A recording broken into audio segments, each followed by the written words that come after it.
Shalawama, Islam to all the Moors. I'm DrYasapa. This is Astrotheology, Debriefing number 1. This is Astrotheology, Debriefing number 1. And it is really, really good to be back, y'all. Shalawama, Islam. Give me a second. I'm DrYasapa. This is Astrotheology, Debriefing number 1. All right, y'all. Man, it is good to be back. Y'all just don't know. All right. So here we go, y'all. This is going to be really just a short welcoming because no one knew that I would be back. I've been away, but I'm back. And not 100% yet, but I'm back. I'm back enough where we can get going. All right. I apologize for the unexpected disappearance, but some things in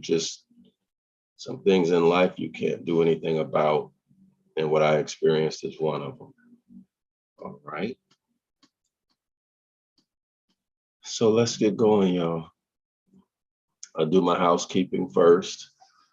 And then we'll get going with the purpose of these next series of live streams. Again, the live stream is Astrotheology. This is debriefing number 1. All right. So we're not going to really go into it. I just want everybody to know that I'm back. And so we're going to start tomorrow, like with a real live stream. But we're going to go through some stuff today too. All right. So this is our streaming online course right here. This is the streaming 101 Ancient Ibaryath course. And I would like for everybody, first, let me say thank you. That's where I should start. Thank you to everyone who has subscribed to the streaming 101 Ancient Ibaryath course. Appreciate your support. And not only that, but in terms of you doing what it takes to return to the Most High and to do it in such a way where you're actually reclaiming and redeeming your own heritage, your own language. There's no such thing as biblical Hebrew. Let me repeat that. When you open up your Hebrew Bible, just know that that's made up. That's pie in the sky. Somebody made that up so that they could have a culture and a writing system. Do you understand? That is not yours. What is yours is the Phoenician, Canaanite, or Canaanite Phoenician, however you want to say it. All right, this is Ibaryath. This is your written script, your language, not biblical Hebrew, certainly not modern Hebrew, right? You hear the word modern in there, right? All right, so we go through that in great detail in the 101 Ancient Ibaryath course. All right, so if you want to know more about your heritage, how can you, and I'm not putting anybody down, but this is for everybody. How can you claim that you are quote unquote Israelite or Hebrew Israelite or whatever it is you're claiming, right? Or that you ascend from the house of Yasharallah? How can you make that claim and you haven't made an attempt, an honest attempt to go back and reclaim, redeem your own written script, your own language, what's left of it? How can you do that? I mean, it's not like 2 years ago where you didn't have access to anything. You have right now, we've been doing this course almost a year, the streaming course. We made it as free as possible, right? Up until a month or two ago, we were providing this $1 for 1 day trial and then $10 a month. So how can anybody who's seeing this information and who's not subscribed actually say with any type of integrity, how can you be taken seriously by anybody if you haven't subscribed? It's no more $1 a day for a 24-hour trial, rather. It's just $10 per month. If that's not as close as free can get, but then maybe that's a problem for some of y'all. Maybe the problem is that it's not costing you an arm and a leg, and so you don't value it. You know, a lot of us are emotionally damaged, right? Due to abuse. And we think that when someone is good to us, then they're stupid or they're weak, right? But those of you who, and there's a lot of people like that, those of you who are thinking like that anything good has to come to you hard, or you got to pay an arm and a leg, or they have to abuse you, meaning talk to you in a bad way, then you have a problem. All right, you have a problem. And that's the, some people might get upset with me, but that's the Negro Black mentality. That's the way you've been enculturated, whether you know it or not. All right, that is not normal and healthy. All right, and you've been enculturated like that for a reason, which is to keep you down, right? And to have you participating in your own destruction and unhappiness. But anyway, that's another story. So the Streaming 101 Ancient Ibaryath course is available for you still for almost free $10 subscription. All right. Where are you going to go to get something like this? If you go to one of their schools or places of learning, right? Look at the price that they're going to charge you. Okay. Look at and you're not even getting what's yours. You're getting some made up stuff. All right. Made up stuff. But here you get the real thing. I at Zion Law School has provided the opportunity for you to redeem and reclaim, begin that process. So do it now, subscribe now. Go to zionlawschool.org, click on class offerings, click on 101 Ancient Ibaryath course. This is the streaming course, all right? Let me go ahead and read this. It says 101 Ancient Ibaryath, 113 self-study lessons where you'll learn the original language of the ancient Hebrews of the Bible, taught in a non-doctrinal way. That means in a non-religious way. You're not going to get any type of doctrines and precept this out and all of that stuff. This course is priceless, mind-blowing, and life-changing. And let me tell you, it is every bit of that. Every bit of that. Back in the day, we used to say all of that in a bag of chips. Well, this is really all of that in a bag of chips, all right? And let me tell you this, the Ibaryath word studies are gonna blow your mind. Instruction is enthusiastic, all right? And I can guarantee you that. There's a prominent person who accused me of being arrogant because of the enthusiastic way that I teach this course. But let me say this, y'all. That person, he, they, those people are the only people who have said that.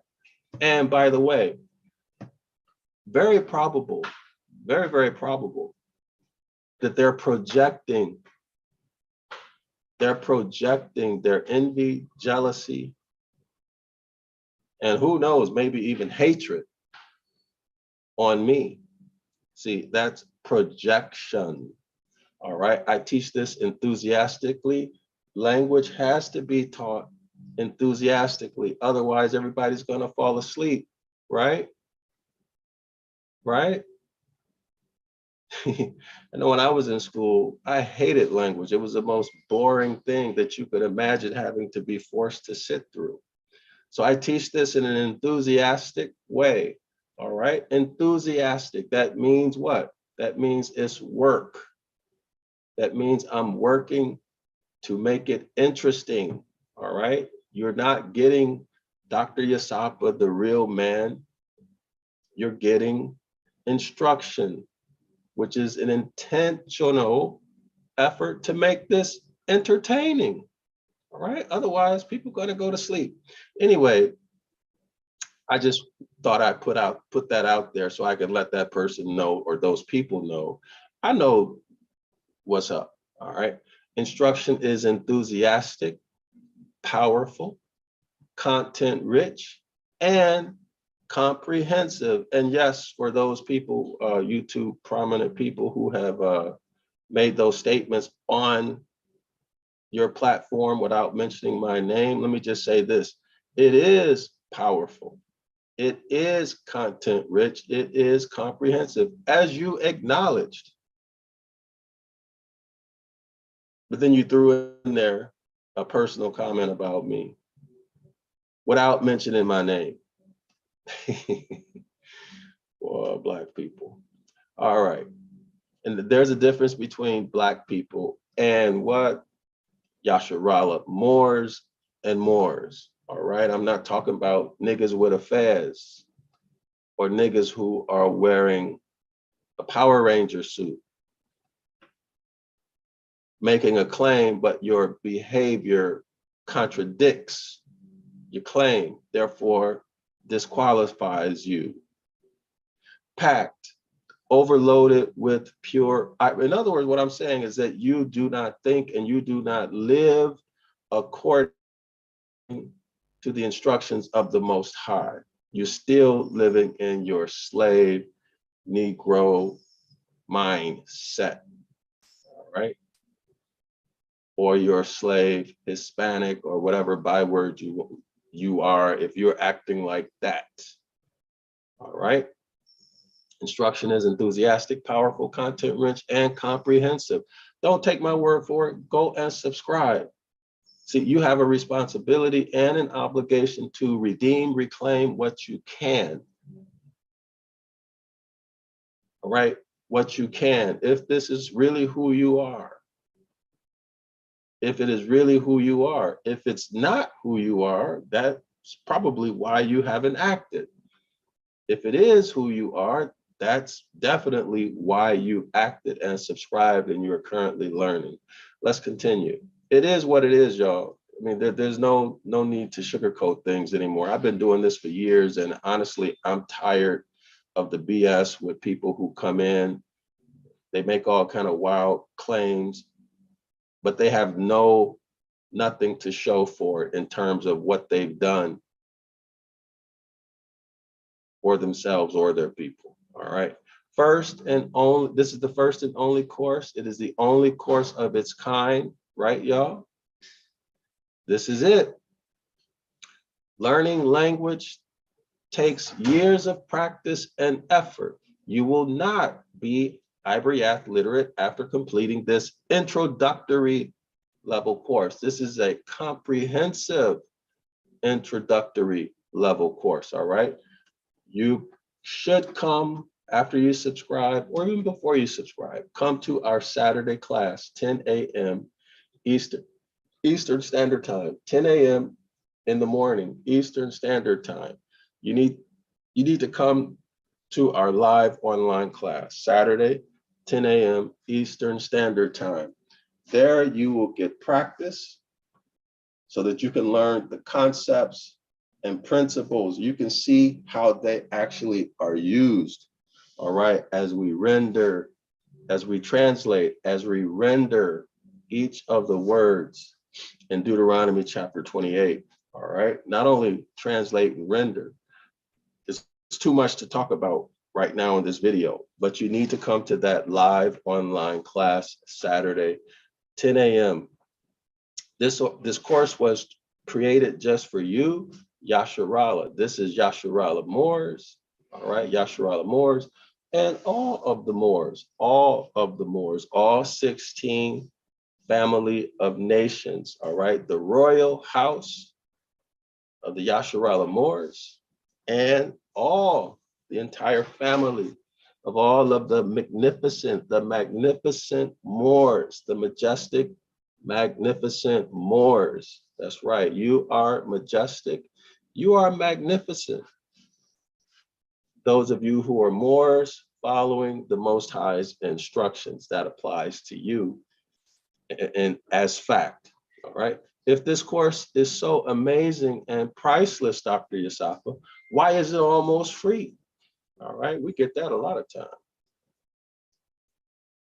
All right, the answer is because we want everybody to be able to afford to learn Ibaryath. That means to reclaim, redeem your heritage. Your language is part of your heritage, your culture, right? Because we must return to the Most High as a nation, not as individuals. And there's your citation, all right? Deuteronomy Chapter 30, verse 1 through 3. So if you are able, please generously support this course by buying our books, enrolling in our courses, donating if you can afford to, and if you feel moved to. So you can subscribe to the 101 Ancient Ibaryath course. You can enroll in 506 The Curses course. 506 The Curses course, which is our live online class, Saturday morning, 10 a.m. Eastern Standard Time. You can enroll, okay, if you want to support us that way. And you can give cash donations. My Cash App is $DrYasapa, $DrYasapa, $DrYasapa,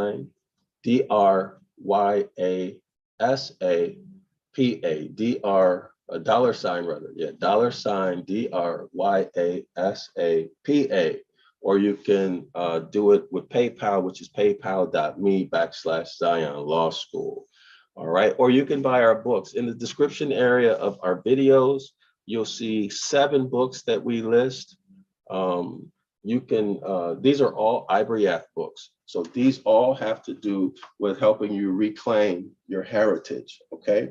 We teach you the language in the books, all right? There's no religion, no dogma in it, okay? So you're not gonna get any of that, all right? So regardless of if you're in a camp, church, assembly, whatever you might be in, our books are free from religious doctrine, so it should not be a problem. If someone tells you not to buy our books, it's because they're being competitive. They don't want, they're worried you might leave them. They're worried you might learn more than they know. And that's a real big problem for our people, all right? That's a huge problem. So if someone tells you don't buy our books, look at them like you know what the deal is. That's like somebody telling you don't buy a Bible, right? Or don't buy an English book. They want to keep you ignorant. Even if they didn't tell you that, I can assure you that they're telling you that because they don't want you to learn, all right? So there's no doctrine, no dogma, no religion in any of our books, all right? Let's continue. So if you are able, please generously support this course by buying our books, enrolling in our courses. I just named the courses, donating, and becoming a member of our website and subscribing to our social media platforms. So search Zion Law School on YouTube, LinkedIn, I think it's DrYasapa Bay. Okay, so B-E-Y, DrYasapa Bay. Facebook, I think it's DrYasapa. And I don't remember where else we're at, but I'll remember at some point. With your generous support, we will be able to continue offering this priceless streaming online course, 101 Ancient Ibaryath, right? For almost free. Not only is it almost free, but you can do it at home, at the park, wherever you have a Wi-Fi signal. What more can you ask for, right? What more can you ask for? I'm DrYasapa, creator of the course, and I am telling you, the course has a $10,000 market value, but we're giving it away for almost free, just $10 subscription. Cancel anytime, no reason, all right? Without it, that is without your support, we cannot continue making this course available. Y'all, this technology and all of this stuff is expensive. It's not free to do this, y'all. It is not free. It is not free. And then you get some real grimy people who do some really, really dirty stuff. And you have to be able to protect yourself from those grimy criminals. All right. And I'm not exaggerating. All right. So if you scroll down, you'll see only $10 per month, right? You can cancel. Oh, I got to extend this. Sale ends August 8th. Well, I don't know if I'm going to keep it $10 or raise the price, y'all.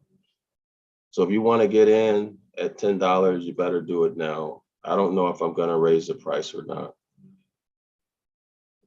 But, you know, sometimes people think because you offer something at an advantage to them, they feel it's not of value, right? So subscribe here, click on the button. So you'll see that this is 3 parts, right? It gives you an introduction in part 1, which is all your background information about the language. And then part 2 is everything pictographs and these mind-blowing Ibaryath word studies that you're going to be introduced to. And they are presented very well.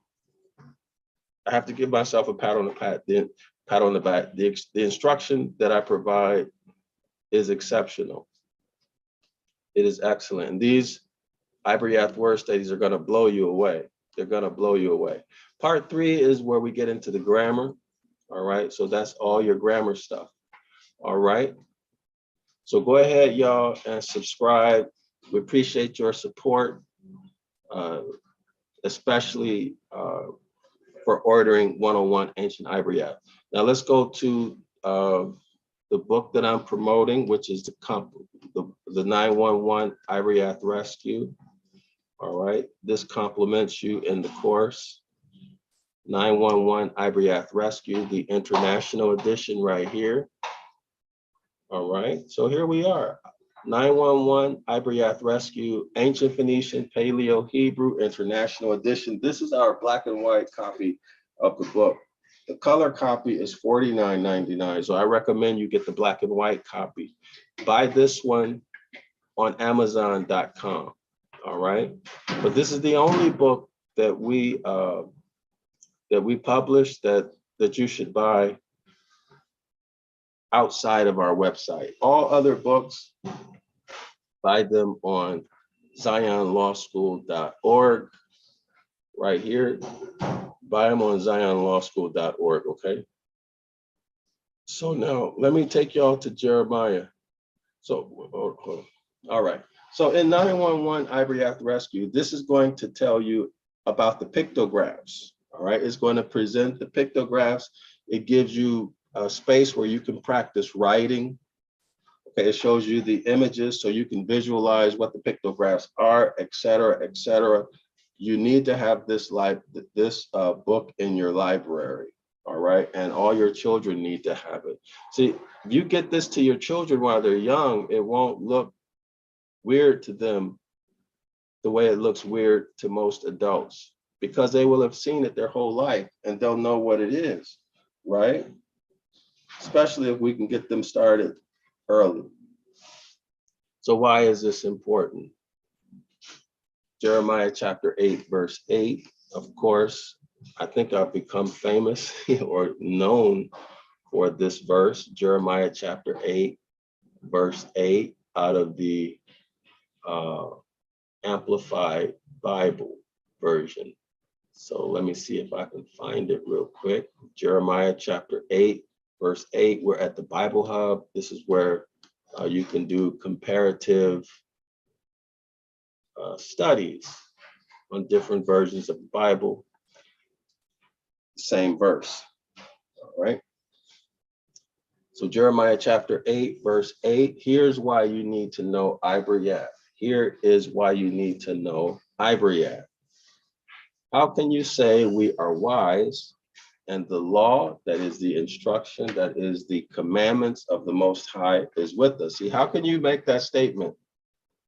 In other words, is it true? When you say that, is this true?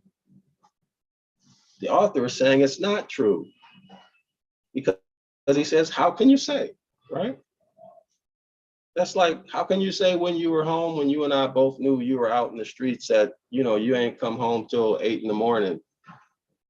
How can you say you were at home and you were out in the streets? Everybody know, right? So don't come in here trying to get me to lie for you. It's like that. How can you say, quote, we are wise, and the law, the instructions, the commandments of the Most High is with us? See, you're lying. How can you say we are wise and the law of the Most High is with us, and we are learned in its language and teachings? See, in other words, the author is saying you are not learned in its language and teachings. What language? Ancient Ibaryath. Y'all got that? And we are learned in its language. Point of fact, you think that your language is Hebrew. So how can you say the law and the instructions, the commandments of the Most High is with you, and you think your language is Hebrew? You see Jeremiah's point? You think your language is biblical Hebrew. Do you see Jeremiah's point? Jeremiah is saying you don't know anything. You don't even know the language that the documents are written in. You have no clue. You're lost in the sauce, whether you want to accept it or not, regardless of what Rabbi Moshe, Moreh, or whatever has told you. You think your language is biblical Hebrew or modern Hebrew. Jeremiah is asking you personally, how can you say we are wise and the law of the Most High is with us? That's right, you Hebrew Israelite. You Israelite, or whatever the group you're associated with are calling yourself. And we are learned, meaning precept this out and precept that out. How can you say we are learned? You don't know Ancient Ibaryath, and most of you probably never even heard that it existed. When you hear Phoenician, Canaanite, you think it's somebody else. You get offended. You've been taught to be mad at them, to dislike them. You've been taught to dislike yourself as you walk in what you think is your return to the Most High. How can you say we are wise and the law of the Most High is with us and we are learned in Ancient Ibaryath and its teachings? That's right, teachings, the Most High's instructions. The Most High's instructions, not precept this and precept that. Behold, Jeremiah continues, behold, the truth is that, remember, how can you say means you're lying or you are believing a lie? Behold, says Jeremiah, behold, the truth is that the lying pen of the scribes have made the law, the instructions, the commandments into a lie. You go ask your Moreh, Moshe, all that stuff, your general and captain and officer and all of this stuff, to explain this and why they have not told you that there are lies, in the Hebrew text. Again, Jeremiah warns us, behold, the truth is that, all right? The truth is that there are lies. The scribes have written lies. Behold, the truth is that the lying pen of the scribes have made the law into a lie. Behold, the truth is that your lying moray, your lying general, your lying captain, your lying pastor, or whoever your religious leader is,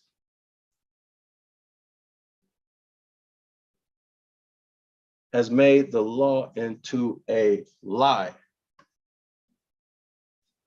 And they got you believing a lie. Why? Why are you believing a lie? Because you don't know Ancient Ibaryath. And you don't know the Most High's instructions, his laws, his commandments. How can we say that?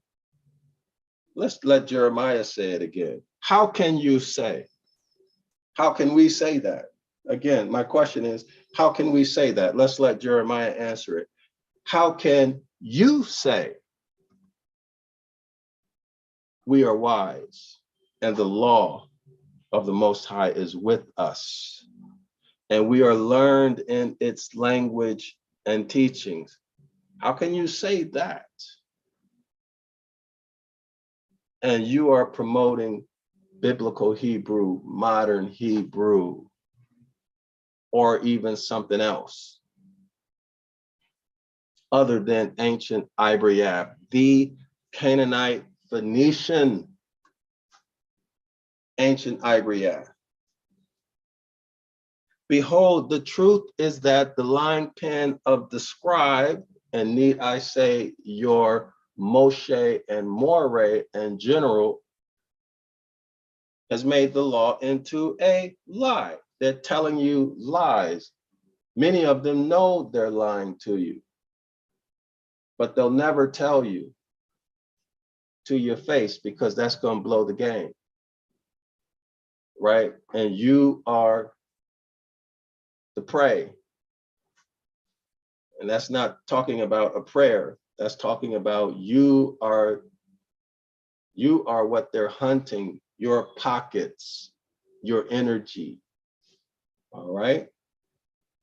When we went through the Astrotheology book, The Devil's Pulpit, you were made aware beyond a reasonable doubt that religion, regardless of what religion you are in, it is full of secret society members whose goal is to deceive you and empty your pockets while smiling in your face, making you think that they're helping you get closer to capital G-O-D. All right? You don't know that? Go back and watch all of those 81, 82 live streams that we have done so that you can get a proper understanding of the situation with religion. Behold, the truth is that the lying pen of the scribes has made the law into a lie, a mere code of ceremonial observances. A code of ceremonial observances, by definition, is religion. It is religion. Do you understand? Lies have been written into our record, into the law, to push you into religion, to push you, to direct you, to keep you in religion, to keep you involved in all of these ceremonial observances. Ceremonial observances. Do you understand what that's telling you? Ceremonial observances. What ceremonial observances are you doing on an annual basis? What ceremonial observances are you trapped? Have you been tricked into observing? What ceremonial observances? Think about that. Behold, the truth is that the lying pen of the scribes have made the law into a lie. They wrote stuff in there that does not belong in there to make or to create religion. All right? Religion. What religion? Judaism, Christianity, and the big one, I can't say because of where I'm at. They might lock me up. But y'all know what I'm talking about. The big three. That's why I'm strongly, let me rephrase that. I'm telling you, you go subscribe to 101 Ancient Ibaryath course. If you want to redeem yourself, you want to reclaim what's rightfully yours, you go and you subscribe to 101 Ancient Ibaryath. And if you don't, whatever abuse you've been getting, you deserve. Because you absolutely refuse to follow the Most High's instructions. What are his instructions? As we tell you all the time. You refuse to follow the Most High's instructions, you will continue to get the punishment. The punishment for not following natural law. Exodus chapter 20, verse 12. Honor your mother and your father, so that it may go well with you, or so that you may live long in the land the Most High is giving you. Honor your ancient foremothers and forefathers. You honor them by living according to the principles, natural law. You're looking at one right now. Living according to your heritage, your culture, reclaiming your language, Ancient Ibaryath. Don't insult, don't continue to insult your heritage. Honor your ancient foremothers and your forefathers, or honor your father and your mother, the whole line of them. So what you can redeem, redeem. What you can reclaim, reclaim. What you need to throw away, biblical Hebrew and modern Hebrew, throw it away. Return to the Most High by using and taking what he has given you. Otherwise, you're going to continue to be at the bottom as the Most High has told you. You're going to continue to get your you know what handed to you, as most of you are getting handed to you right now, even as we speak. Deuteronomy chapter 28. This is the what we are dealing with at our Saturday class at 10 a.m. All right. Deuteronomy 28, curses for disobedience, right? You break the Most High's instructions, you're going to get cursed, punished. Now, a lot of people, you'd be surprised how many people have come into our class, 506, the curses course, and they get mad because they don't like the idea that the Most High would curse us. All right, they don't like that. They think that you can break natural law and it's going to be free. But in their ignorance, they think that you can go jump off a bridge and go up instead of down. It does not happen like that. That is a curse. That is a punishment that will teach you, or those who see what happened to you, don't go running, jumping off of a bridge or a cliff. Why? Because you're going to go down. You might not survive. Right? It's going to be real ugly when you hit the rocks below, right? It's going to be real ugly. But there's some people who stop coming because they don't like the idea that there's a punishment for your foolish, disrespectful, unnatural behavior. Yes, there is a punishment for you. Everything is not free. You just can't do what you want to do like you've been taught in many of your religions. Come as you are. No, it don't work like that.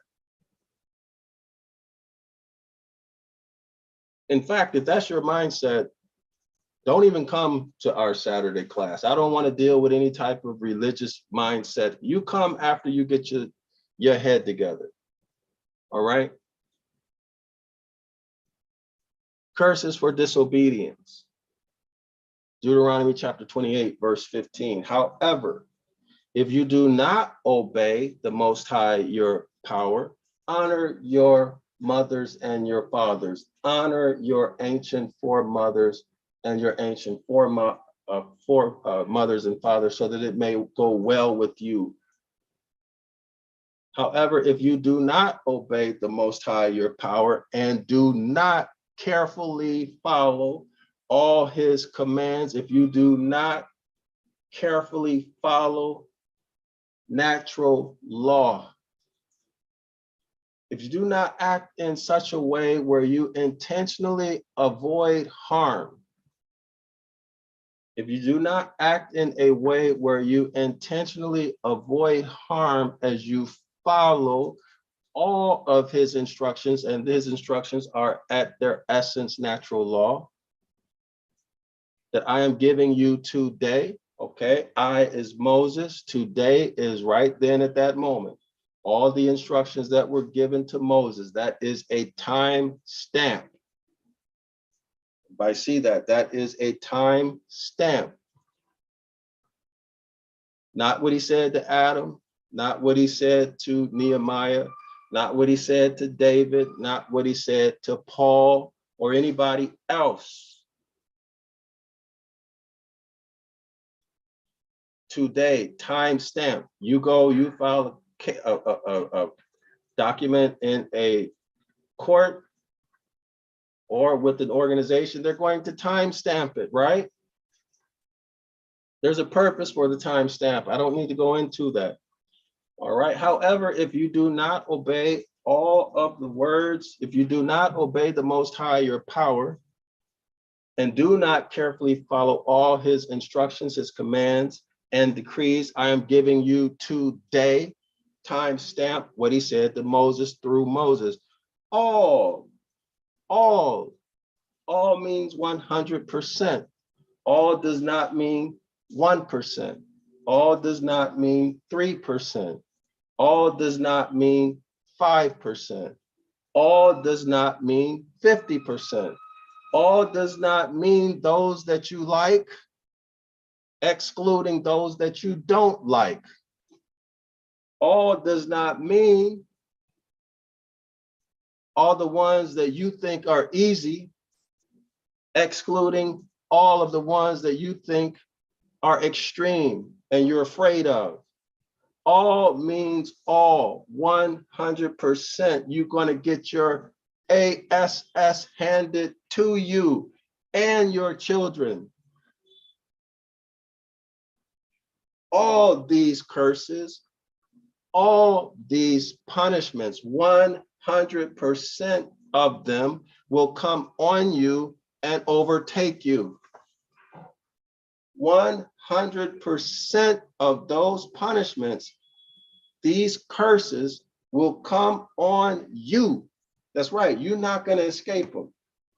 You run around the corner, you tell some lies, you get other people involved in your lie, get them all messed up because you lied on them. You brought that baggage into their life. You get their lives messed up because you refuse to man up, to woman up, and follow the Most High's instructions, which are simply natural law. All these punishments will come on you regardless of what you do to try to get out of it, of what you do to try to get somebody else blamed for them. You're piling it on yourself, and they will overtake you. Not just you, but you and your children and the nation. You understand?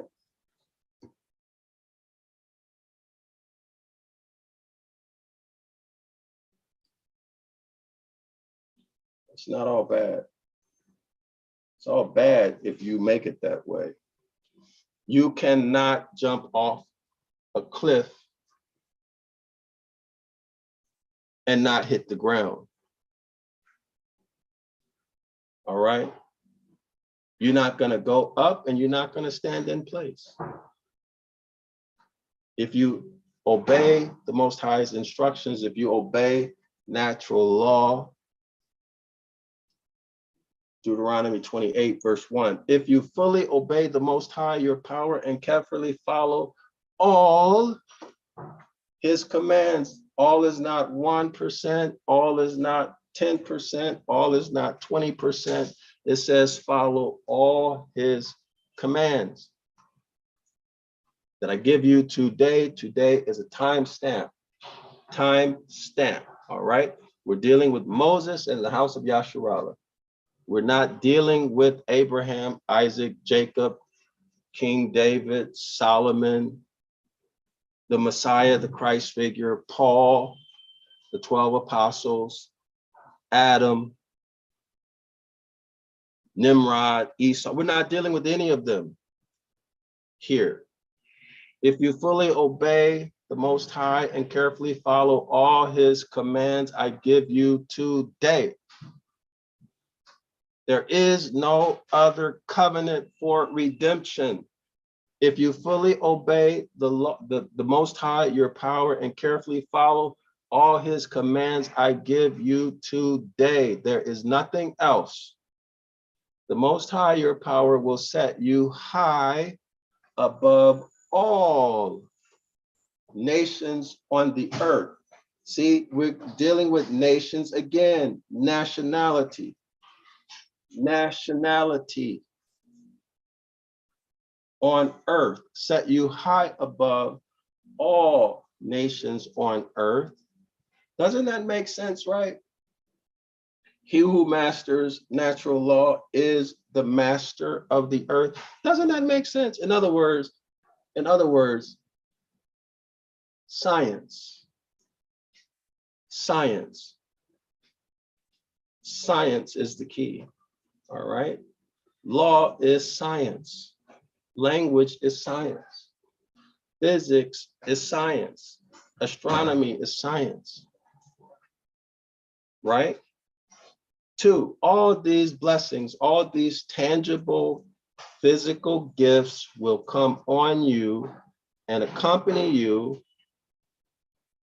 Excuse me. Y'all see, I'm still under the weather, y'all see. But forgive me for that. Didn't mean to cough in the microphone. All right, so all these blessings, all these tangible physical gifts will come on you. You'll take possession of extreme wealth and luxury. All these blessings, these tangible physical things, gifts will come on you and overtake you and accompany you if you obey the Most High, your power. All right. So now you got the blessing and the curse. You got the reward and you have punishment. Oh, y'all not able. I thought y'all were, I hope y'all were seeing my screen. Okay, good. All right. All right. So you got the blessing and you got the curse. You got the reward and the punishment. It's up to you which one you want. All right. So again, subscribe now to 101 Ancient Ibaryath. Take back your heritage. Take back your language. Let them see that you are not being fooled anymore with this biblical Hebrew and modern Hebrew racket. That does not belong to you. That is not yours. So give it back to the people who made it. Give it back. It's not yours. All right. Whew. I need to catch my breath, y'all. I didn't have any intention on going through all of that, but it is what it is. Let me take a look at where we are. So this is Astrotheology. Welcome to Astrotheology Debriefing number 1. All right, so we're gonna do this every day. Every day, y'all. We're gonna do this every day, but this is not going to be a reading. This is going to be commenting, discussion, all right? I'm gonna put the call-in number up on the screen tomorrow. This will be a call-in show, and we're gonna go through every chapter. Excuse me. Oh, man. We're gonna go through every chapter, and we're gonna discuss. We're going to reinforce, discuss, reinforce what we went through during our reading of the Devil's Pulpit, all right? So repetition is indeed the mother of learning. And we're going to have a discussion, and I'm gonna give you the call-in number. So I would like for you guys to call in so that I don't have to carry the whole show, okay? I'm not 100%, y'all. So if you want to help me, call in, help me carry the load, all right, with the call-in show. I don't claim to know everything because I don't. In fact, the more I know, the more I realize I don't know.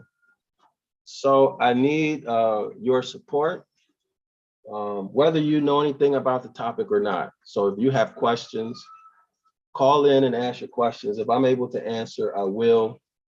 If some people want to come in, maybe I'll put the link out. We'll see. But if I can't answer it, somebody, we have some very, very good people who hold it up in the comment section. They'll, if I can, I'm sure they can. All right. So let me see what else about this. Yeah. Okay. So yeah. So I'll put the call-in number. I need y'all to support it because I'm still a little bit under the weather, and I don't know how long my voice will last me. All right. So we're going to talk about the details of this, the highlights, the pertinent points, the highlights. We're going to do, I'm going to take y'all through some astrology stuff to get you oriented in terms of space. All right. With the celestial heavens, we need to go back. Maybe that's what I can do right now. All right. So let's do an orientation, y'all. And then after the orientation, I'll come back tomorrow. So let's get our orientation together first. Let's cover some fundamentals. Now, remember the whole point of this, the author, so the book, for those of you who are new, the book is that we're working with is The Devil's Pulpit, right? The Devil's Pulpit by Dr. Let me check for comments. By Dr. Let me see. Okay, so let's take a look. Apostle Zakan writes, no one can teach Jeremiah 8:8 this way better than you, brother Dr. Yasapa. All praises to the Most High. Much appreciated, Apostle. Much appreciated. I appreciate the work you're doing too. Keep it up, man. Keep it up. So I want to congratulate you, Apostle. Excellent, excellent, excellent, Apostle. Sealy 15 writes, considering a bunch of hybrids are using our land to run and ruin the planet, how can learning Ibaryath help get our land back from those hybrids? Sealy, I hope I answered your question already.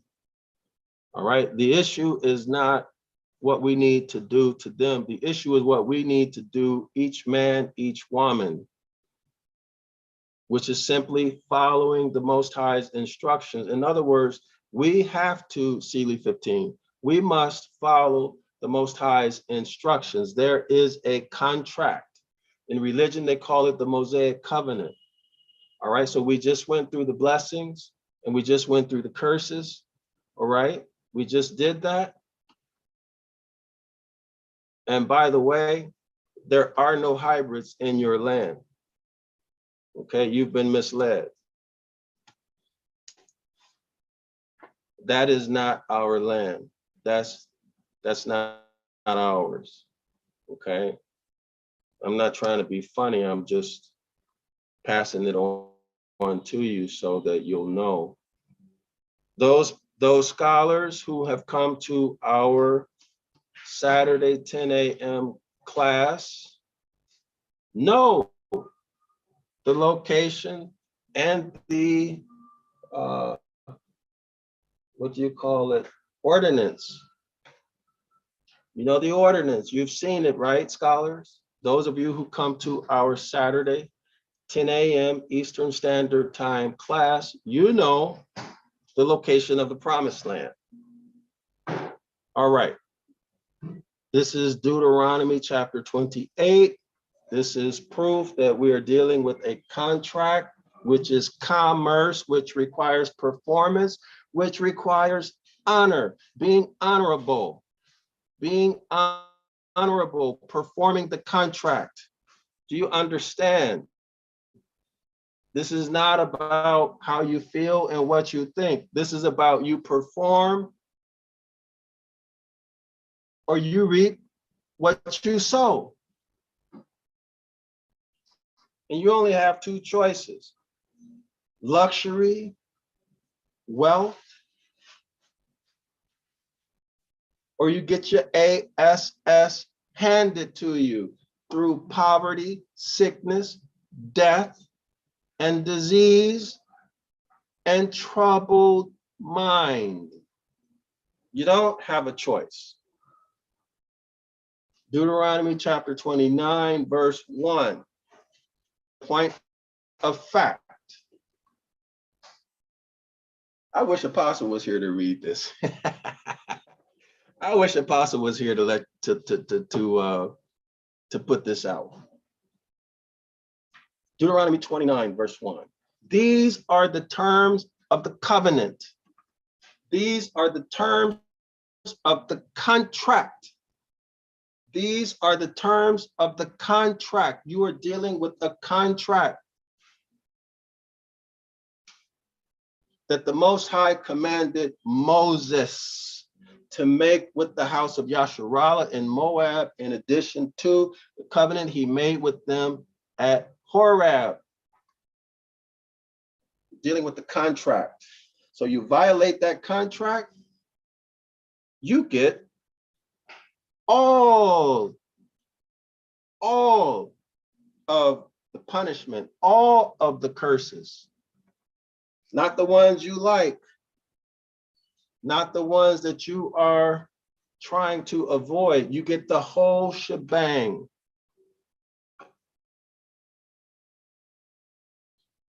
Okay, so you must learn astrotheology. Why? Do you want to be independent? Do you want to have your own stuff? Well, you better understand how to read those stars so you can know what time of the year it is and what you need to do next, because I guarantee you, you let the power company turn off your lights for 1 year, you're not going to know whether you're in winter, summer, spring, or fall. You're not going to have a clue what to do. You're not going to have a clue as to when to do it.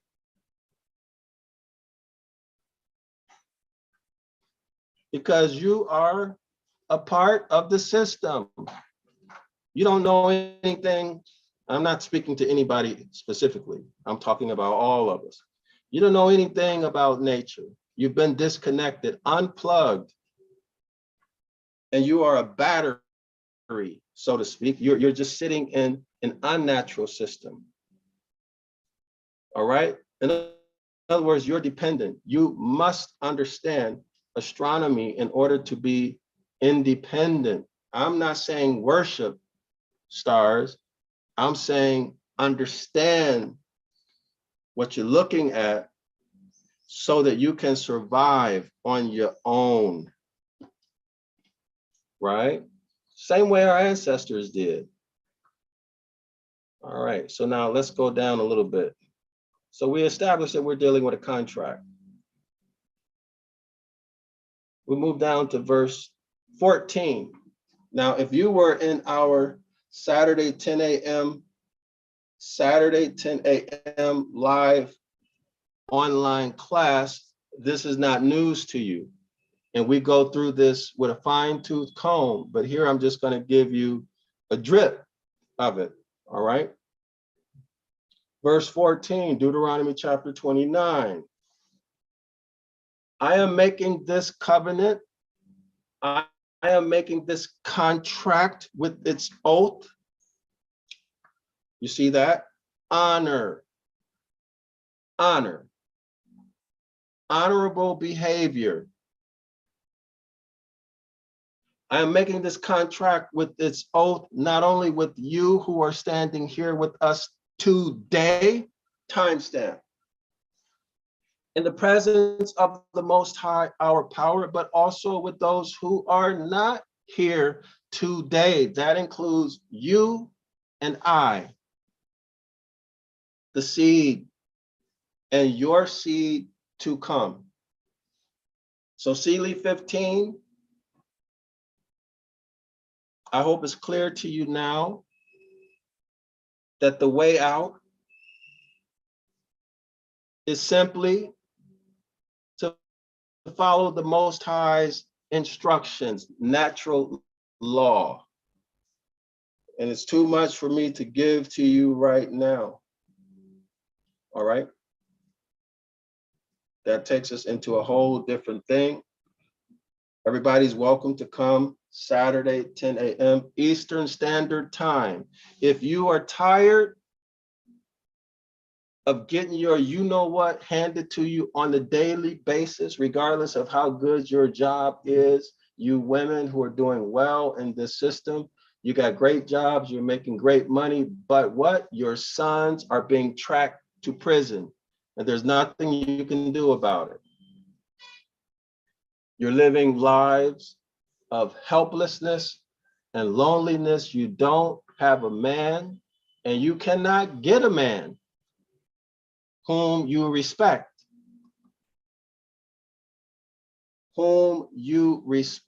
and whom you think you deserve. Although you are favored, although you have been selected by your enemy to destroy or to participate in your own genocide as they disrupt the household. So you are failing, and you feel it, and you get to 45, you get to 40, you get to 35, 40, 45, 50, and you haven't had a child because you've been focused on your career. And now what, right? You're still single. You can't keep a man. You're failing. We don't need to say anything about the men. Everybody knows the deal. Your daughters, while you're at the job working, your daughters are being directed into whoredom. I'm not talking about biblical whoredom. I'm talking about really, really stuff that you see on on all of these social media platforms, right? Your children are being destroyed. So you do not escape this. We are being destroyed as a people. Now, these are your seed who are what? Still under contract. Lying, stealing. They've been taught to look up to the worst people, the pushers, the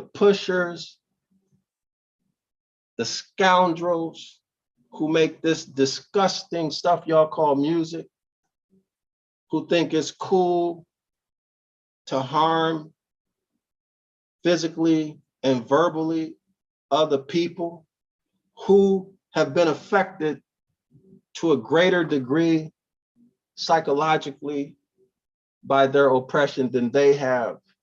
You understand what I'm saying? You can't put somebody down just because they're doing worse than you.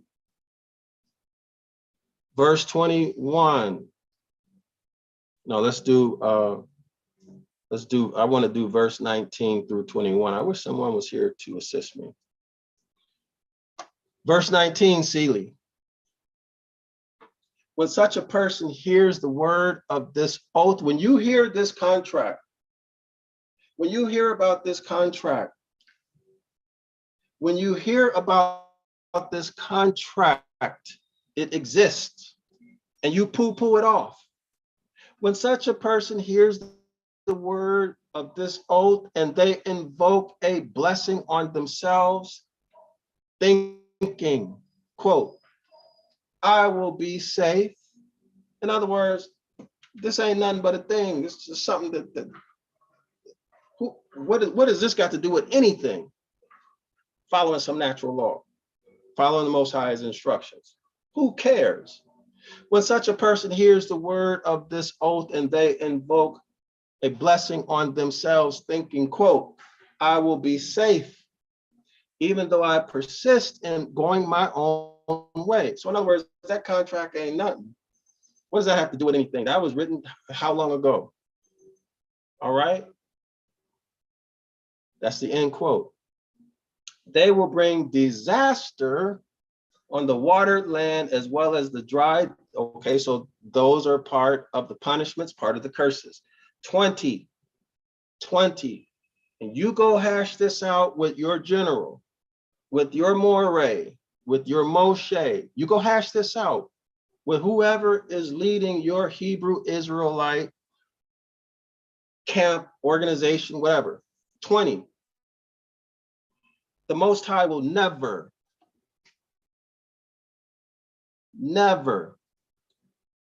the Most High will never be willing to forgive them. You've been told that the only unforgivable sin is blasphemy. Here again, you have been lied to in many, probably most cases, intentionally. The Most High will never be willing to forgive them. We're talking about the contract in religion. Y'all call this the Mosaic Covenant. You go following these other powers, these GODs, the Most High will never be willing to forgive you. See, you've heard this contract. You heard the contract. Now you keep following those GODs. You keep following those powers and see what happens to you. All right? See what happens to you. Before you had the excuse that you didn't know, but you still got the business, didn't you? Look at you. You still got the business. But it's going to intensify because now you know and you're being that much more disrespectful. The Most High will never be willing to forgive them. His wrath and zeal will burn against them. All the curses written in this book will fall on them. All, not 60%, not 10%, not 1%, all.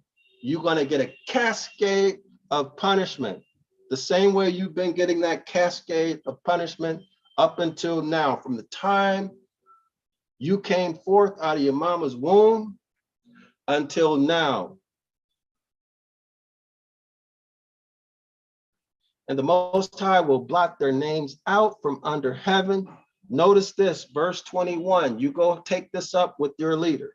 The Most High will single them out from all the tribes of Israel for disaster, according to all the curses of the covenant, according to all the punishments of the contract written in this book of the law, not in a new covenant, not in a future covenant, not in your imagination, what you want, the punishment you desire. No, all the curses of the covenant written in this book of the law.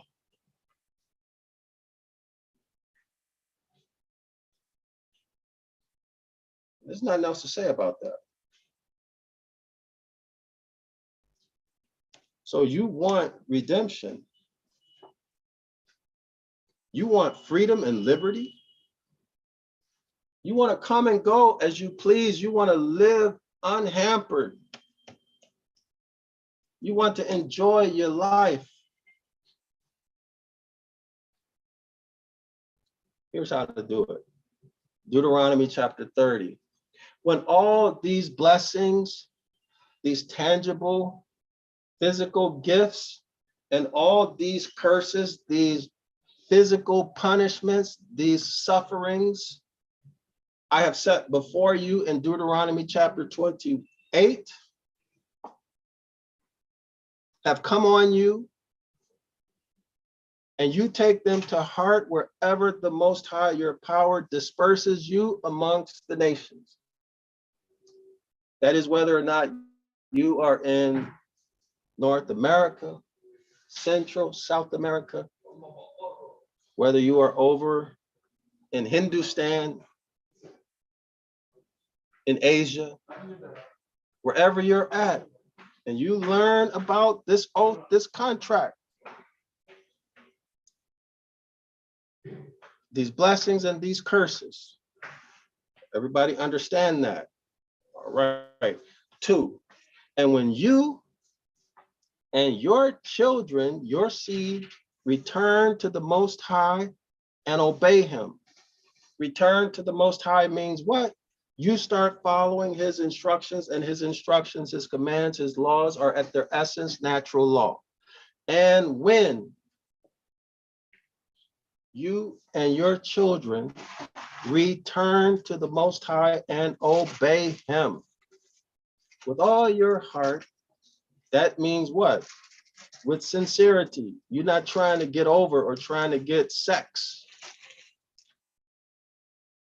by quoting scripture to some woman. And some of y'all real nasty, you're doing it that with some man. Some of y'all real nasty like that. You know who you are. And when you and your children return to the Most High and obey him with all your heart and with all your soul, according to everything I command you today, timestamp. You do everything that we were told to do through Moses, not through Adam, not through a Christ figure. There are 13 of them. Not through Krishna, not through any of these powers or people. When we return to the Most High by following natural law as given to us through Moses. 3, then, if I see that, then the Most High will restore your fortunes and have compassion on you. So Seeley 15, I hope you see the answer to your question. Then the Most High, your power, will restore your fortunes. All right. What are fortunes? Fortunes are tangible,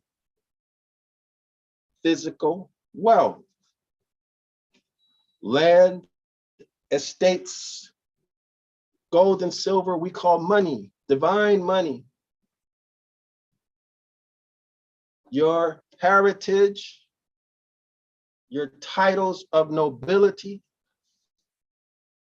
your commerce, your culture, all things, tangible and intangible, that our ancestors gave us many that we don't even know about. One of which that we know about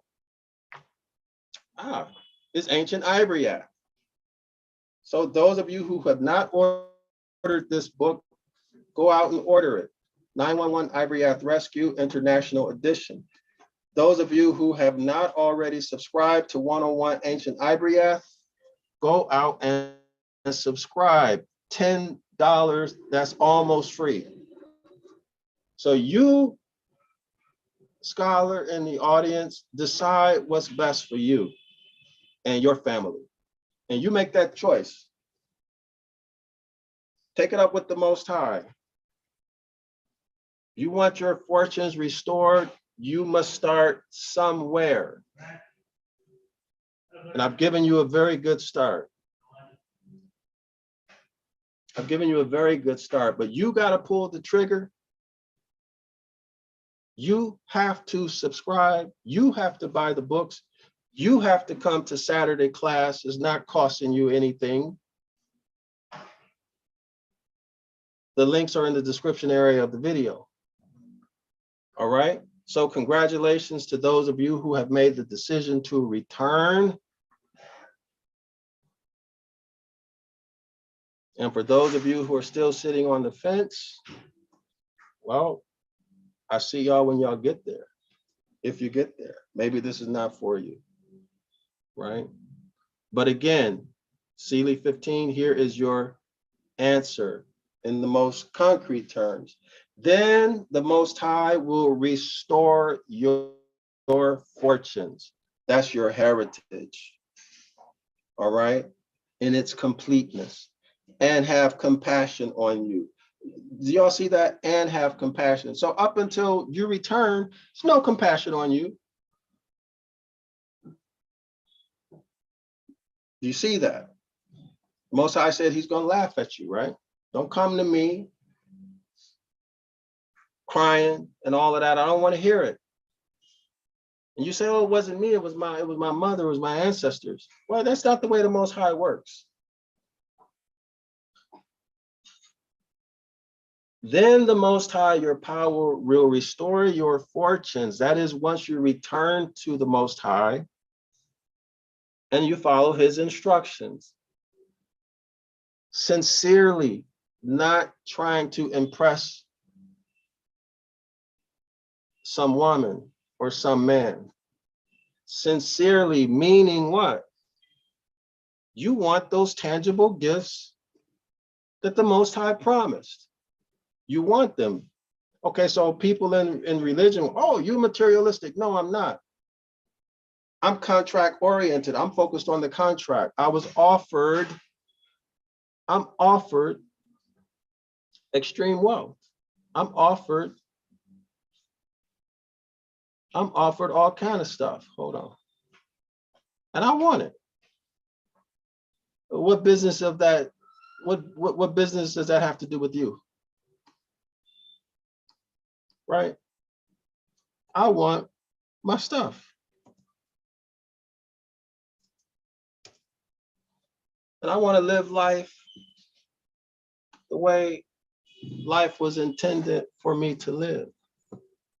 I'm not asking for something that don't belong to me, you religious people who have been told that because the preacher don't want you to have it. He don't want you to have it. He wants you to give it to him. Deuteronomy 28, verse 1. If you fully obey the Most High, your power, and carefully follow all his instructions, his commandments I give you today, the Most High will set you high above all nations on earth, and all these blessings, all these tangible, extremely, excuse me, all of these gifts that equate to extreme wealth and luxury will accompany you if you obey the Most High, your power. All right. Everything you do is going to turn to God. I want that. All right. This is what I want. So this is your sincerity. This should be your motivation, not some woman or some man. And y'all know the truth is that this is what really motivates you in the first place. Some of y'all cut your mother's throat for $1, and you know it. You know who you are. All right, so now let's take a look back at the comments. All right, Seeley 15 writes, considering a bunch of hybrids are using our land to run and ruin the planet, how can learning Ibaryath help get our land back from those hybrids? All right, so I should have added this in there too. Here's how it's going to help you additionally. See, it says, behold the lying pen of the scribes. All right, so learning Ibaryath is going to help you identify these lies so you can stop practicing them. It's going to help you do what? It's going to help you exit religion. This is the problem. All right, it's going to help you exit religion because you're going to be able to see it. Now, Seeley, Amplified Bible, Jeremiah chapter 8, verse 8. I've read it several times. So everybody who may be asking a similar question as Seeley 15, go back and read this and your answer is also there. All right, let me go back to the questions. All right, so let's see. Jerice, tell us. Good to see you, Jerice. Hi, DrYasapa and scholars, greetings. And I hope you are getting the cash apps. Jerice, I'm going to check for that. I've been out of commission. But I'm back now. So y'all like and share the video, please. I appreciate it. I appreciate it, Jerice. I appreciate your support. Really, really do. It helps tremendously. Jerice Tellis continues. Yeah, brother, I've been going through allergies myself. All right. Well, I wish I could say it was just an allergy. But I'm back now. I'm back. All right, so where do we stand, y'all? Oh, okay, Astrotheology number 1, debriefing. I forgot what I was doing. All right, so let's pull this up. Let's pull this up.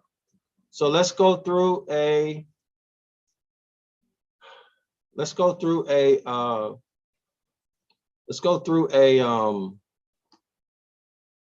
just a quick overview of our celestial map to refresh your memories, okay? So let's go through a quick overview of the celestial map to refresh our memory of what the celestial map looks like. So my Cash App is $sign DrYasapa. Jerice, thank you so much. I appreciate that, man. Really, really do. So we're okay. So celestial map. Let's do a real fast orientation. Uh-oh. So everybody should remember, it's very important to be able to know where we're at. All right. Okay. So here we go again. So I think I might have to, it might be faster for me to find this on my hard drive. But before I go through all of that, let's just take a look at the Zodiac. So everybody don't get spooked out about the Zodiac, okay? We deal with the Zodiac, we're not dealing with spookism, all right? So if you go back to ancient times,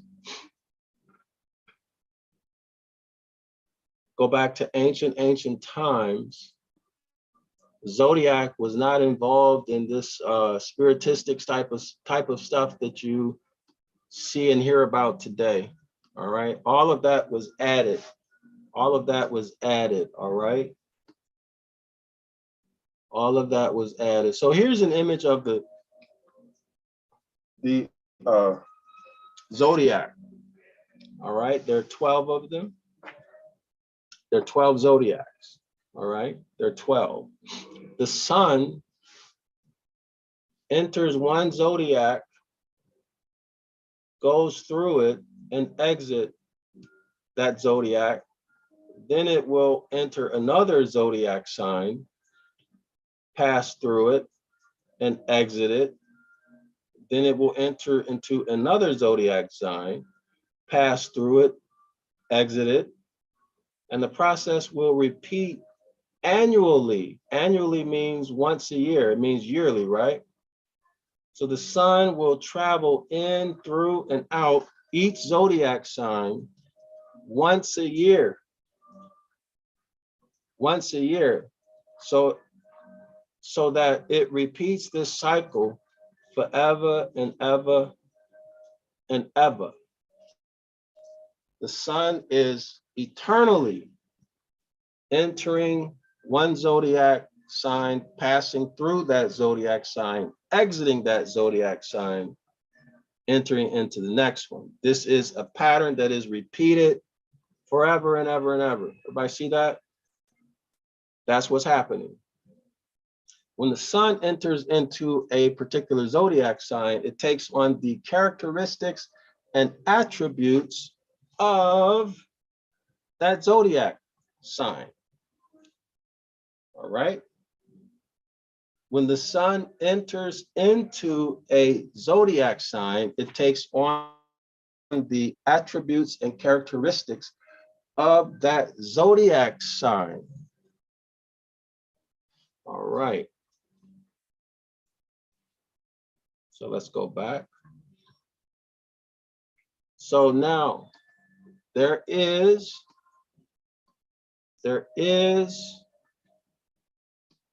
something called the wilderness. All right, there's something called the celestial wilderness, or just the wilderness. All right, so let's take a look at it if we can find it real quick. The celestial wilderness. We'll do a different, let's do a different search.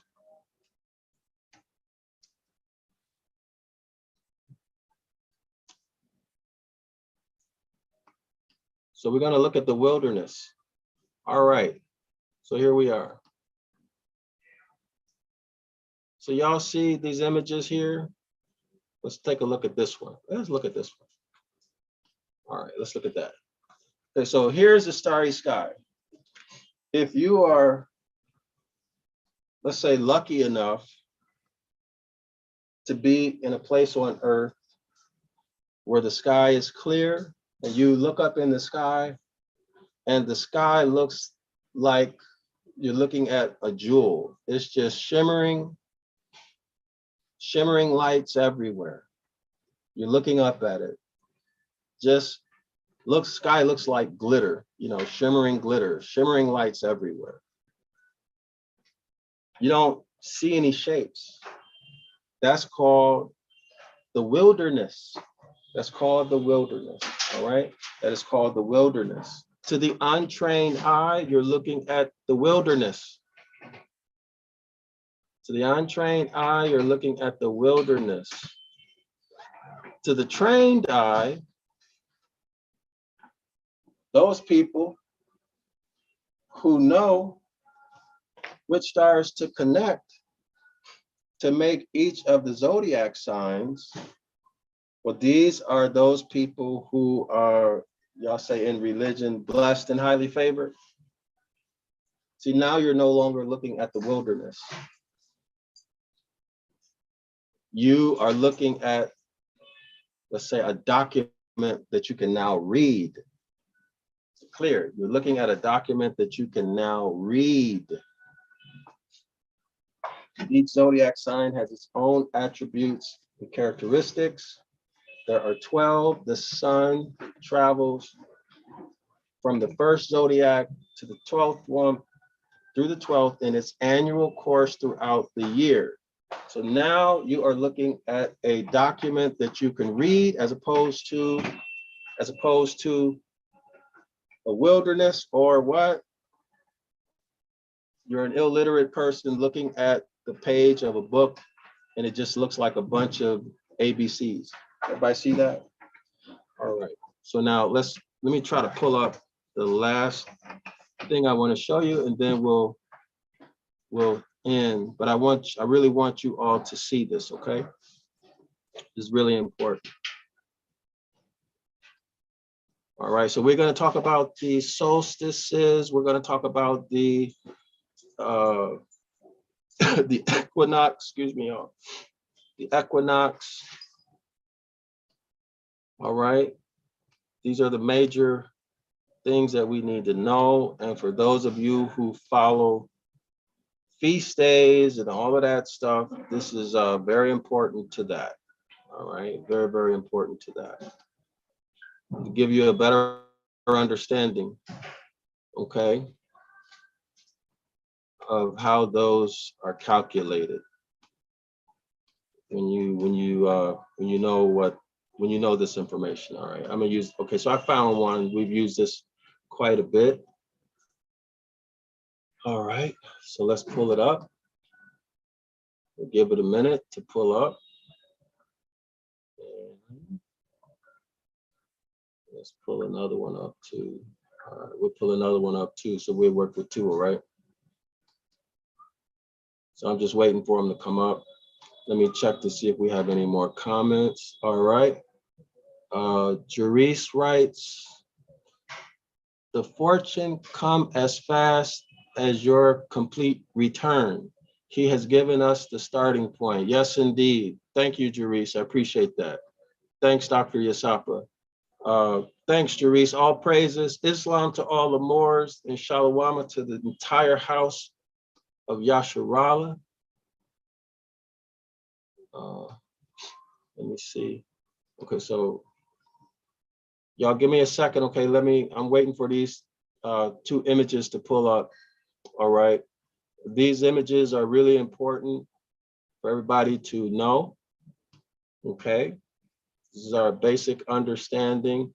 Remember, when dealing with all things, really, when dealing with all things, it is important to have orientation. All right. It is important to have orientation. All right. Orientation is extremely important. Okay. So why is that like that?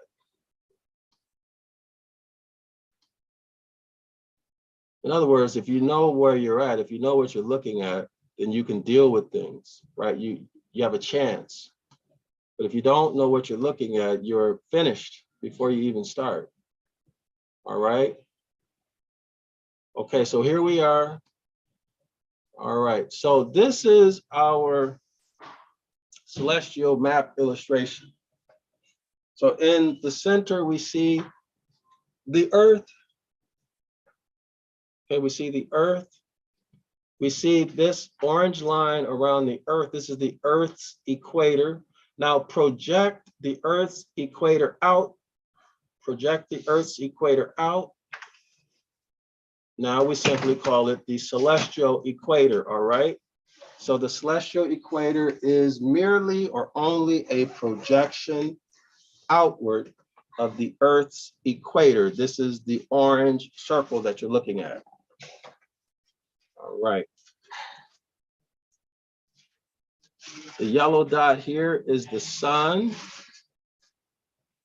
The yellow dot here, or the yellow ball rather, is the sun. The yellow line right here, this is the sun's orbit or the eclipse. Y'all see in yellow, ecliptic.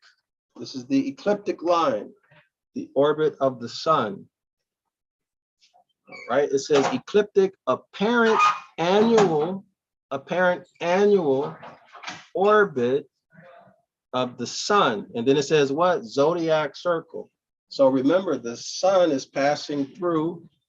Let's show it. Let's make a integration. Let's show an integration. The sun passes through each of these zodiacs. This annual course through the sky. So what is this telling us? What is it telling us? Again, the sun passes through each of these zodiacs during its annual course through the sky. Right, so now let's put 2 and 2 together. So your zodiac is going to be what? Somewhere along the sun's orbit. Isn't that correct? Because the sun is passing in, through, and out of each zodiac throughout the course of its annual orbit. This is the ecliptic, so our 12 zodiac signs are falling somewhere along the ecliptic, 1 through 12. Everybody see that? All right. This is the declination. This is, well, I'm going to show that on a different, I want to find, this might be confusing to some people. So I'll hold that point. All right, so now let's talk autumn equinox. The autumn equinox. Autumn equinox occurs, as it says, in the autumn, right? In the autumn. What is the autumn? The autumn is the fall.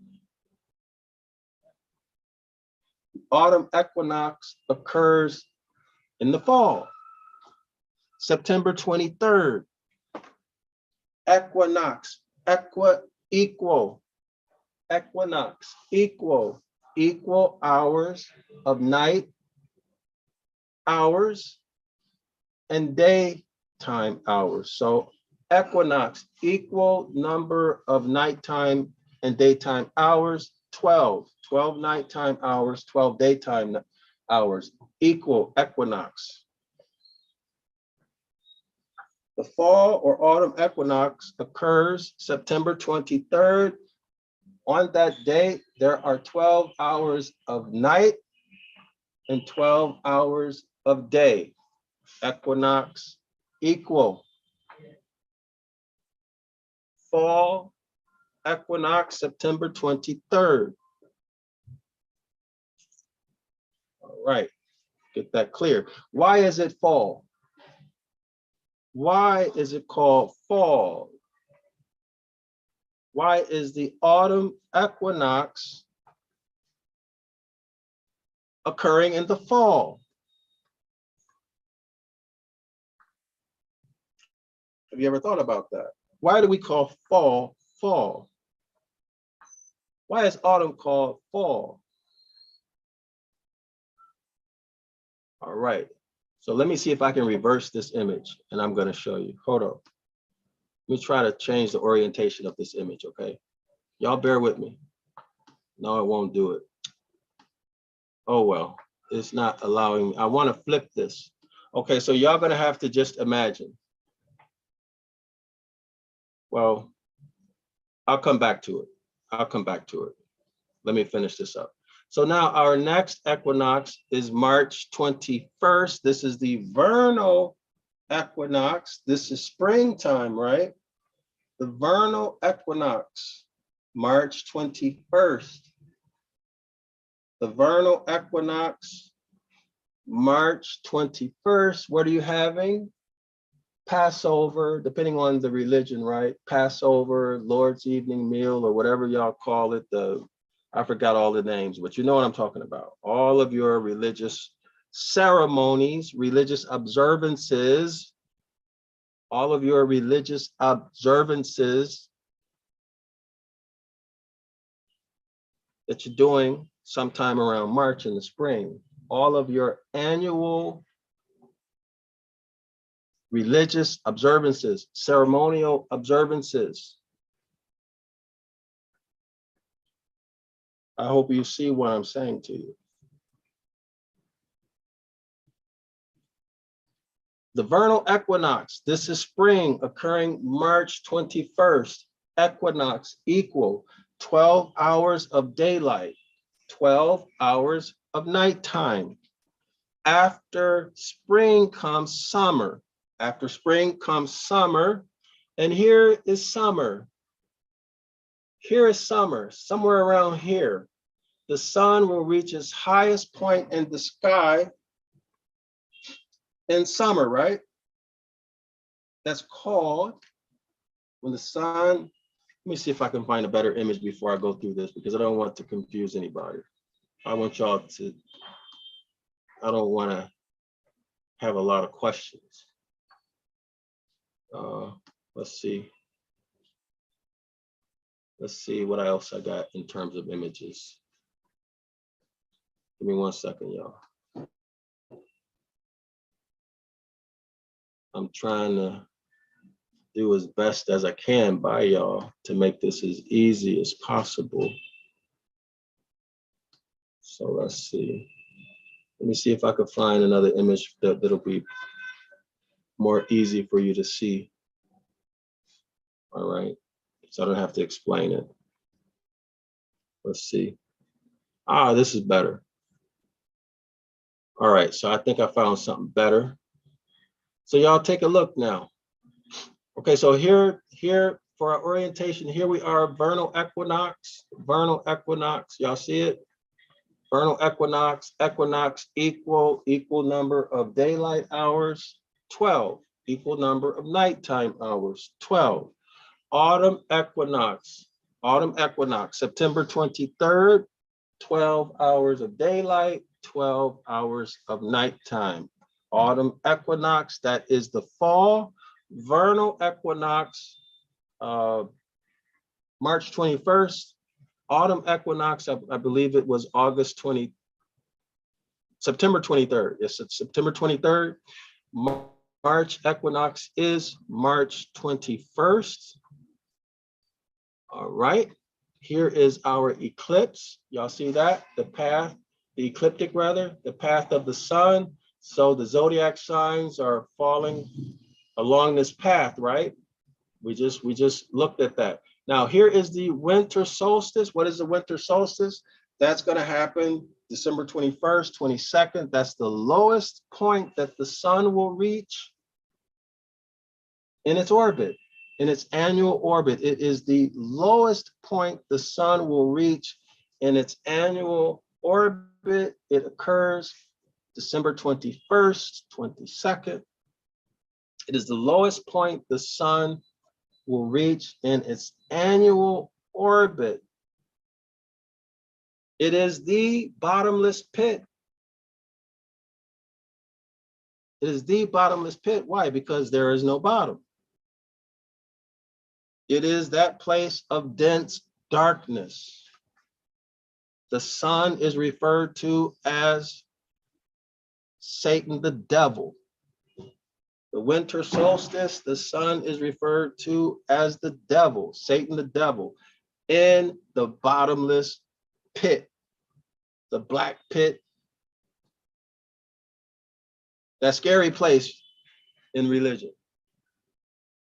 Why? Why?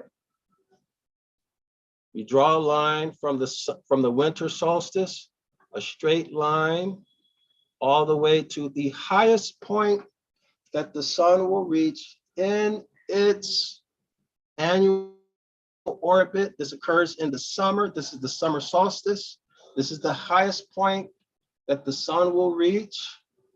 It is called the Christ. The sun in its highest point in the sky is called the Christ. The sun in the highest position in the sky during its annual orbit occurs at the summer solstice. The sun is called the Christ. At the opposite end of that line, you will find the sun in the winter solstice at the opposite, opposing adversary, opposite, opposing devil, Satan. So the sun in the summer solstice is the Christ. You draw a straight line from the summer solstice to the winter solstice. Summer solstice, that highest point being the Christ. The lowest point being the winter solstice. The lowest point being at the opposite end of the line from the Christ. Opposite, opposing, adversary, Satan the devil. Satan the devil. We're not talking religion.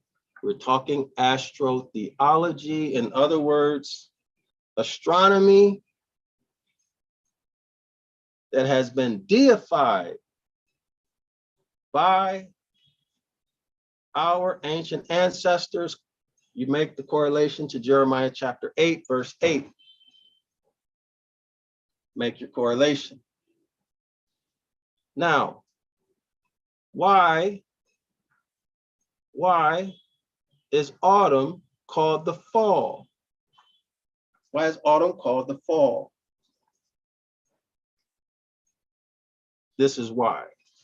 The summer solstice, the sun is called the Christ. The sun is at its highest point in its annual orbit through the sky. We've said that 1,000,000 times, but we'll say it another 1,000,000 times so that you will not forget. The sun at its highest point in the sky is called the Christ. It occurs at what is called the summer solstice.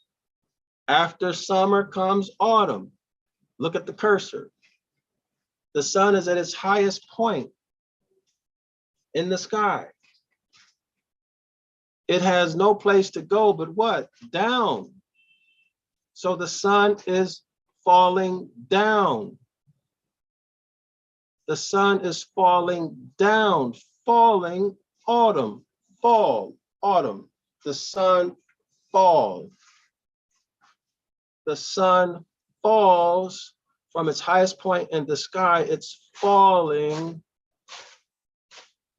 autumn.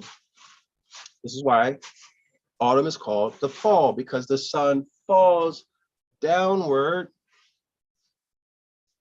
after it reaches its climactic height. Christ is falling, right? So the sun falls. That's why autumn is called fall. The sun continues to fall until it reaches its lowest point.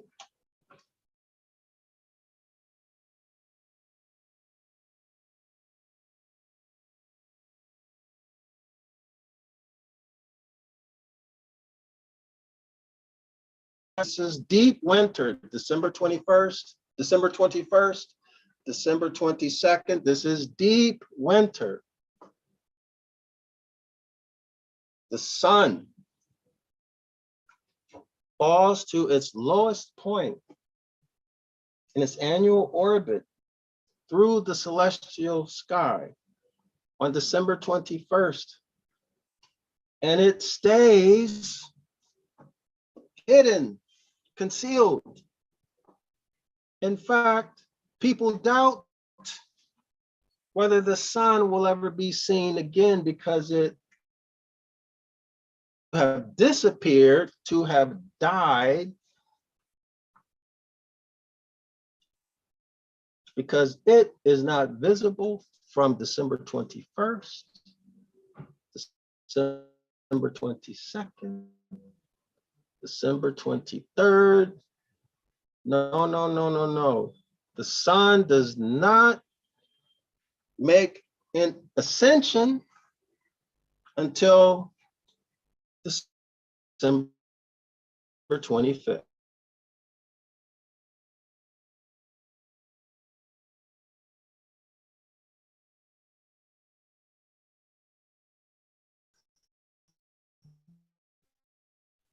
Verse 12 o'clock midnight, nighttime hours. Is that understood? The sun was dead. The sun was dead 3 days.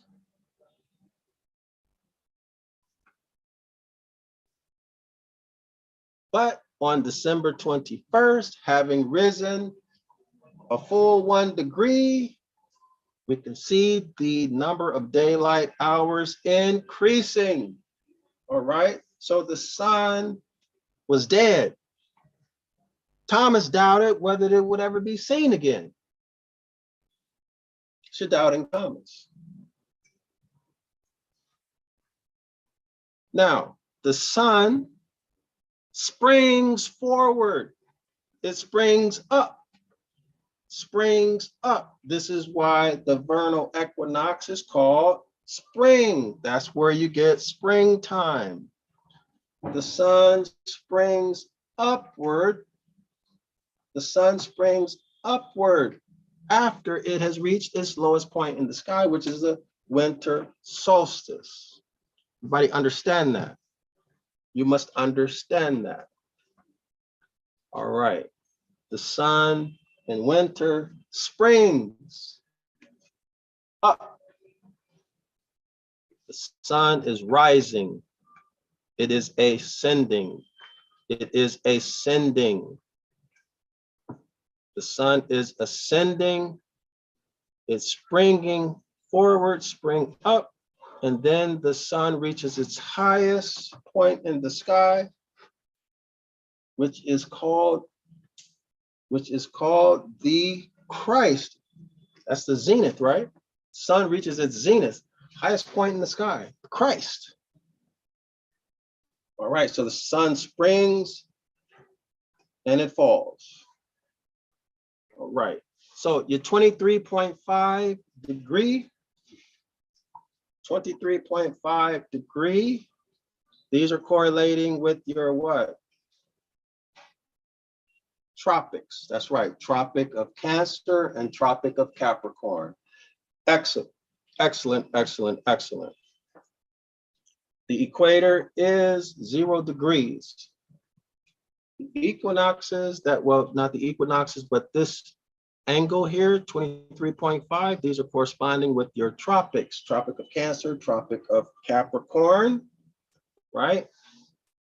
The sun passes over. So let's go back to the winter solstice. The sun is ascending. It's ascending. Then it gets to the equator. It passes over, crosses over. Here is your Passover. Your Passover, your deity's evening meal, or whatever y'all call it in Judaism and Christianity. All right, here is your astronomical correlation. That is your Passover, the sun passing over the equator. No religion in that. No religion in that. Jeremiah chapter 8, verse 8. Okay, it was injected into that. Cause you to violate the first instruction. Don't bring another power before my face. You are worshiping nature. You're led into it ignorantly. But now you have enough information. You can make a decision as to whether or not that statement is true. You can stay or you can go, right? You have the information now. Autumn equinox. Autumn equinox. The sun, excuse me, the sun will cross over. The sun will cross over the equator, right? Sun will cross over the equator. So what are we looking at, scholars? What are we looking at? In the fall, what main events do we have in the fall? In the fall, we have harvest, right? We have harvest. Your winemaking. So what you reap, you sow.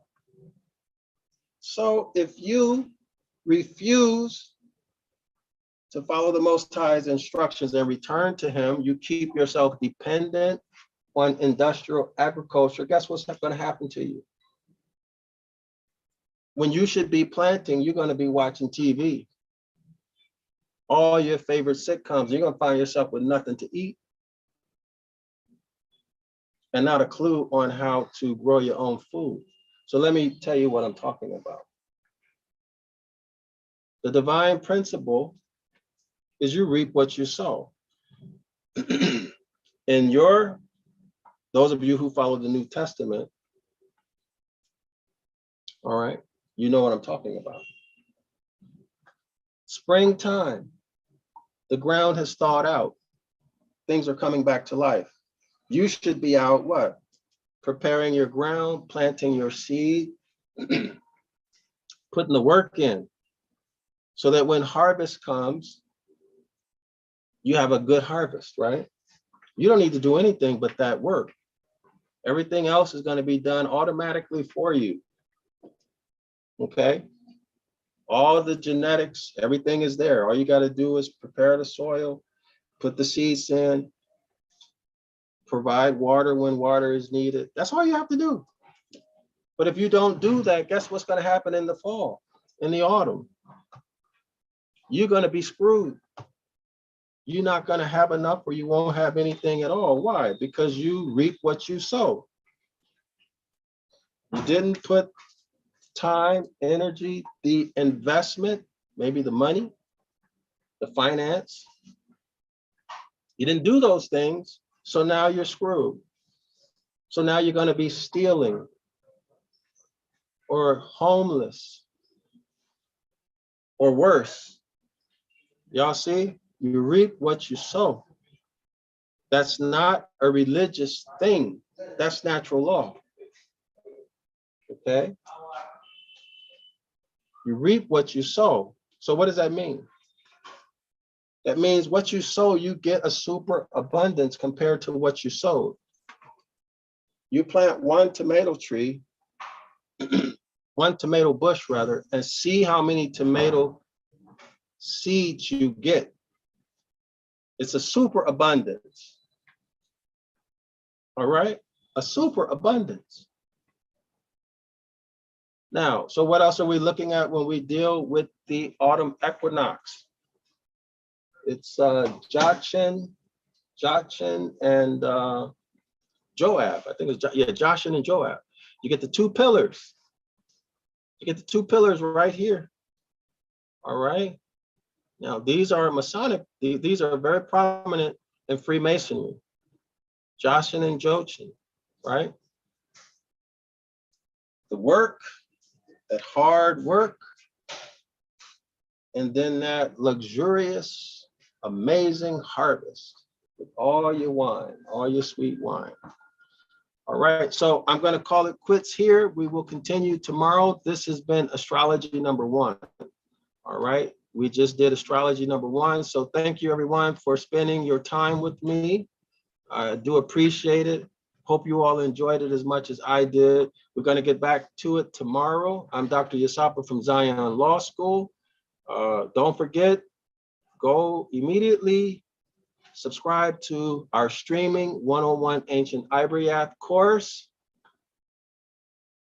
Go out and order 911 Ibaryath Rescue, Ancient Phoenician, Paleo Hebrew, the international edition, okay? Make sure you get that. You must have that in your library. You cannot, I mean, I don't know how anybody can seriously say they're reclaiming their heritage, returning to the Most High, if they are not learning our language. So here we have a recommended list, book list. So if you want to support my work, if you want to learn our language, the best place to start is subscribing to 101 Ancient Ibaryath. That's absolutely the best place to start. It's almost free. $10 per month subscription, cancel anytime, and I'm sure you're going to keep it for years and years and years. I just can't see anybody unsubscribing because it's so much and it's so powerful. All right. So here is a list of 7 books to get you started. All right. Click on the links. Okay. If you want to support us or me, maybe you like me, or maybe you find that the content that I'm providing adds value in your life, and you want to, you move from the heart to say thank you, or appreciation or love gift. You can donate cash. We have 2 options right now. I'm trying to add more. The first is our Cash App, $, Dr. Yasapa, $, DrYasapa. Cash App is $, DrYasapa, and PayPal.me/Zion Law School. So I'm going to set these settings properly, but the Cash App, I'm going to put it in the comment section again, okay? So those of you who do want to support my work, our work at Zion Law School, let me just say thank you very much. Every little bit helps. And it's also, it also makes you feel better. Makes me feel better when people support me, because it makes me feel like the work I'm doing matters, you know. So it puts me in a much, much better mood, y'all, to know that the work I'm doing matters to people. All right. So that said, I am Dr. Yasapa from Zion Law School. I'm so happy to be back, to be in proper health. I'm not all the way there yet, y'all, but I'm on my way. All right, I thought I had this showing, but here's the Cash App. So Cash App, $, DrYasapa,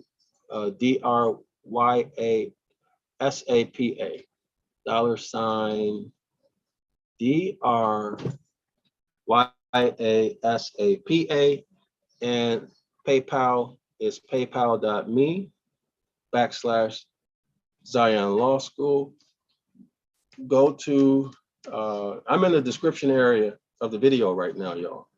So you'll see where it says get educated, you'll see 101 Ancient Ibaryath. This is our streaming course. Here's the link. 506 The Curses course. This is our live online Saturday class. It's at 10 a.m. It's at 10 a.m. Eastern Standard Time. Here's the link. You don't have to pay to come. Make sure you read the instructions. You get 2 classes for free. Sometimes I allow people to stay longer for free. I don't expect anybody to enroll into something they're not comfortable with, right? So you can come for free, experience it. You don't have to enroll, it's free, right? But if you want to enroll, of course, there's a tuition. But to come twice, minimum twice, it doesn't cost you anything. And a lot of people say that even one class is life-changing in a positive way. All right, so here's our recommended book list with all of the links if you want to support by ordering our books. But more importantly than that, if you want to improve yourself, if you want to redeem and reclaim what is rightfully yours, Ancient Ibaryath, do so by ordering our books and subscribing, all right? Now, here's the link to the Devil's Pulpit. It's a free download. Make sure you get that. Make sure you print it, all right? Don't just download it, make sure you print it. Can't stress that enough, print it. Print it because you will need it as we look at illustrations and things like that, all right? Okay, y'all. I'm tired now. I need the rest, y'all. Okay, see y'all sometime around the same time tomorrow, okay? So this is our first debriefing. And we'll continue doing debriefing. So study, read, and let's have a discussion tomorrow. Don't forget, I need y'all to call in and support so that I don't have to carry the whole show. All right. So let's have that. The point is really not for me to give a lecture, but for us to discuss what we've learned. Okay. So in other words, for reinforcement, review and reinforcement of what we've learned. Islam to all the Moors, all of the 16 families, the entire house of Yasharah.